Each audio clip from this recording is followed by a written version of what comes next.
Foxfire Rush coming back at you on a Friday morning. Patriots already take care of business. They passed the test of the week and defeat the New York Jets last night, and they'll have 3 days to soak it in, maybe watch some of the other teams that will try to keep pace with them as they sit there now 9-2, best record in the National Football League. Flowers in this one. Really not hard to come by. I think everyone, I'm going to trust the quarterback. All 53. Yeah, I know. I'm going to trust the quarterback to hand out some of them. Let's hear from Drake Maye on the rookie running back. Or don't fix it if it ain't broke. I think just him stepping up. I think it was a big time for him stepping up, and it's been great for him to get all these reps, to keep getting these reps. He wants to be great. He's just showing up every day and asking questions and get out of here, rookie.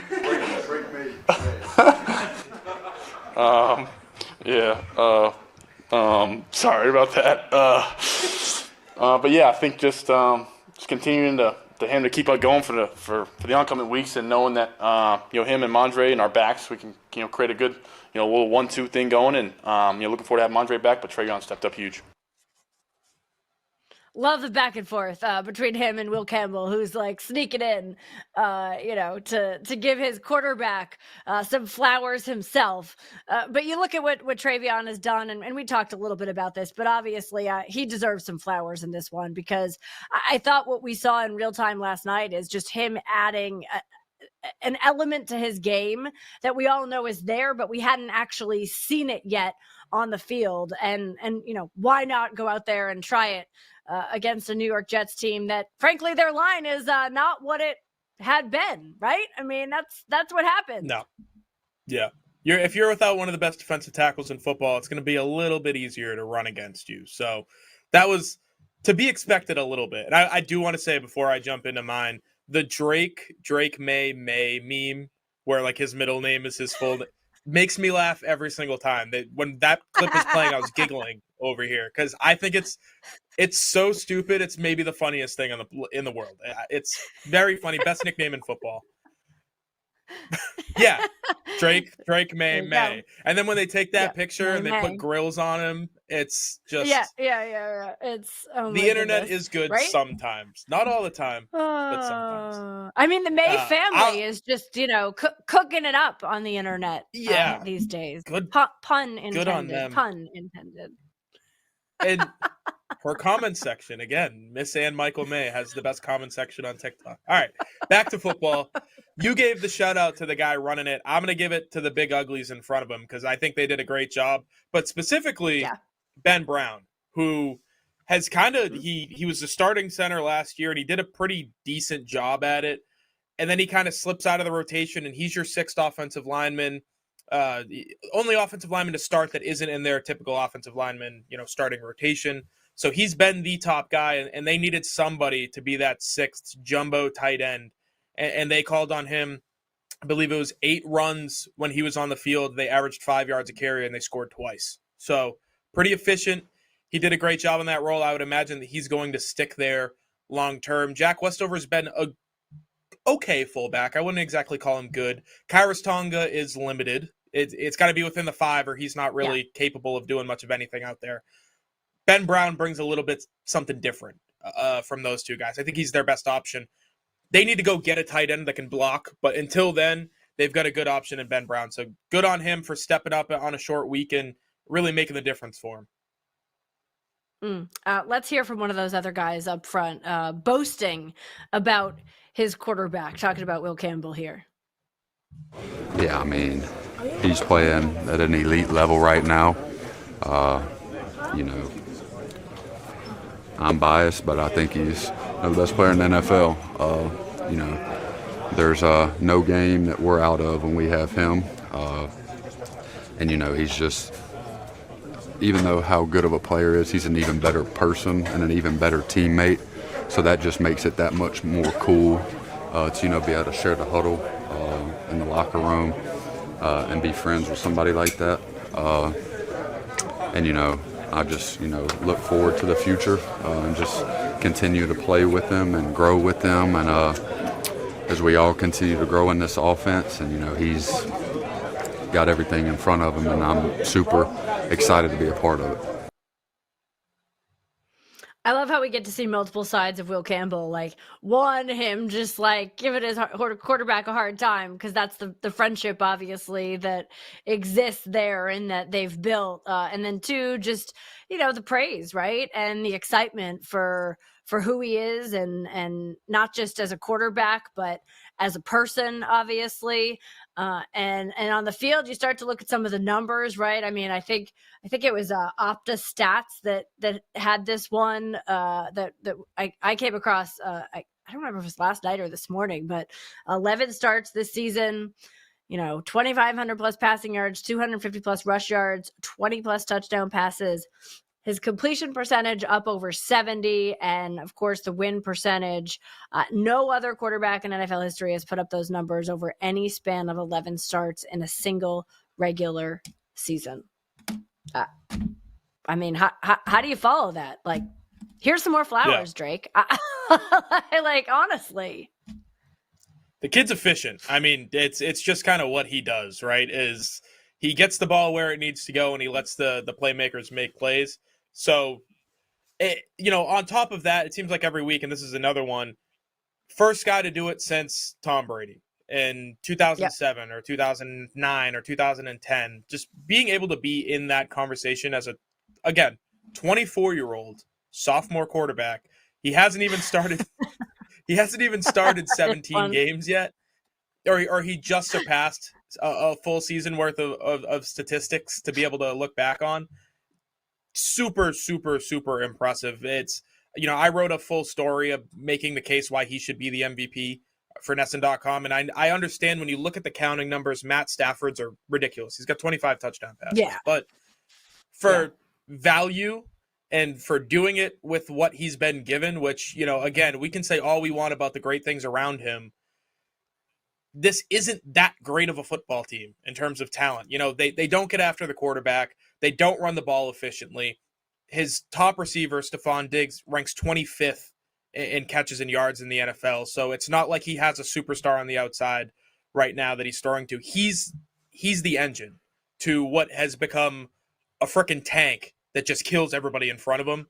So there's no doubt in my mind who the MVP is. It's Drake Maye. I think there's very little that he would have to do to be able to lose, or a lot that somebody else would have to do to be able to take it from him. He's the guy right now. Yeah. I mean, look, I think it's going to be interesting because there's also a little bit of a holdover notion sometimes on those MVP votes, right? Sure. And so, what does that necessarily mean moving forward, right? Like, how much does that wind up benefiting a Matt Stafford with the numbers that he's putting up there? So I think, again, these are all sort of,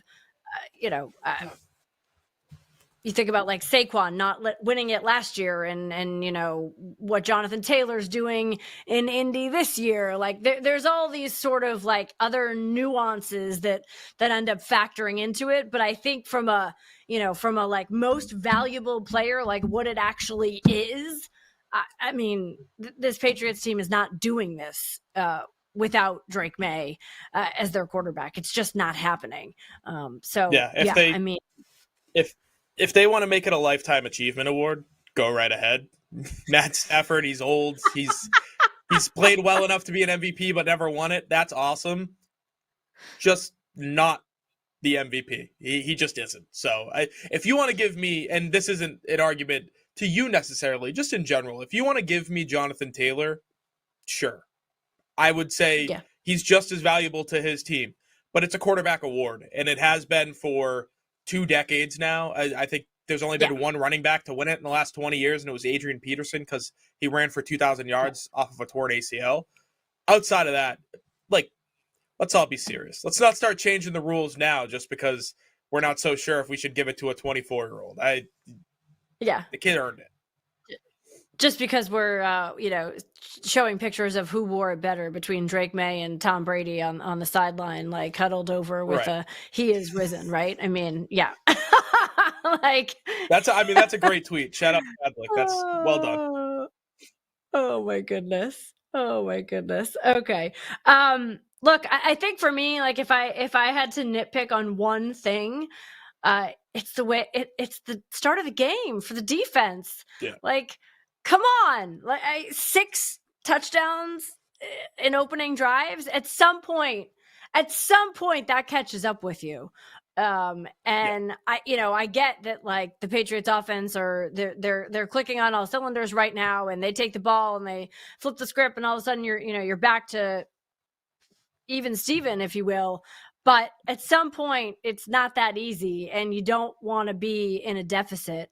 And so that would be the one thing that I'm like, come on, can we improve this from what we saw last night? There were some other things. I mean, the run defense wasn't what it had been. I think about, like, dealing with a mobile quarterback. I think about Lamar being on the horizon, a few weeks down the road, and what's that going to look like when you clearly had some challenges with Fields last night. So those are a couple of the, here's the little needs improvement part of the script from my end at any point. Yeah, imagine if that guy could throw the ball, how dangerous he would be. I agree with you on every front. I'm just going to put a name to it, Zach Kerr. And I think he's done a great job. But to be an interim defensive coordinator who has 5 years of experience coaching defense, and for it to be where you give up an opening drive score almost every week, and then you settle in and you make the in-game adjustments, he has it flipped. It's working for him, so great. Like, continue doing that if you want to keep winning games, I guess. But that makes zero sense. It kind of puts my brain in a pretzel, because he should be good with an opening script with all the help that he's getting from Terrell Williams on the outside and Mike Vrabel inside the building. He should be able to create a pretty good script and prepare for what's coming, but it just hasn't happened. And then beyond that, you've run zone coverage all year, and then you go man up on the Jets when they have, he's not quite Lamar Jackson, but in terms of running the football, there are very few in the business better than Justin Fields at the quarterback position. Yep. You don't play man defense against him. It's like a pillar of the NFL. When you play Justin Fields, throw some zone defense out there, give him a quarterback spy, and he can't do nothing. And they didn't do it last night. I don't understand the idea behind what they did. It obviously worked out. They gave up the 2 touchdowns. One of them was kind of like all right, we're going to let you walk down the field as long as you kill some clock situation. Right. But it's not making sense. The whole Zach Kerr thing doesn't make sense to me. So I'm giving him a demerit because I'm confused. We'd like some explanations around here on Foxborough Rush. Just a little explainer. We'd appreciate that. But look, tied for most in the NFL. Six games, 6 opponents have walked right down the field and scored an opening touchdown. So would like to see that shored up. I just want to get this into, because I thought Christian Gonzalez talking about playing for Mike Vrabel and who he's been as a coach and what he's done with his team was pretty significant. Let's take a listen to Gonzalez. Braves has done an amazing job. Coming in from OTAs, he stood in here and told us, what we were going to do, and building the team and building connections and just, coming together, getting close. And him as a former player, not just a former player, but a great player.